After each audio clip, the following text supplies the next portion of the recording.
धर्मको नाममा मानिसलाई देशबाट लखेट्ने कुरा गर्नेहरूको लागि, विशेष खुसबु ओलीको लागि मेरो प्रश्न छ। खुसबुजी, नेपाल तपाईको मात्रै हो? हिन्दूको मात्रै हो? कसको हो नेपाल? क्रिस्चियनको मात्रै हो? मुस्लिमको मात्रै हो या बुद्धिस्टको मात्रै हो? कसैको एक्लो सम्पत्ति होइन। नेपाल सबै नेपालीको साझा जग्गा हो, साझा घर हो। कुनै नागरिकलाई उसको धर्मका कारण देशबाट निकाल्नुपर्छ भन्नु लोकतन्त्र र संविधानको एउटा विपरीत सोच हो। विचारसँग असहमति हुन सक्छ, बहस गर्न सकिन्छ, तर घृणा फैलाएर कसैको आस्थामाथि आक्रमण गर्नु यो समाधान होइन र अधिकार छैन भन्नु।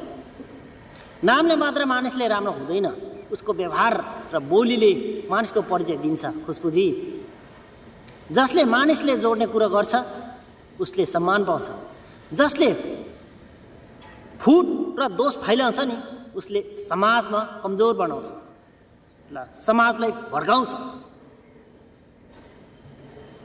बुझ्नुभयो? नेपालको शक्ति एउटा विविधतामा छ, विभाजनमा होइन।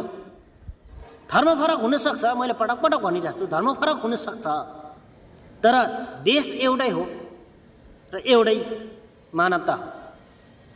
त्यसैले कसैले कसैको विरुद्ध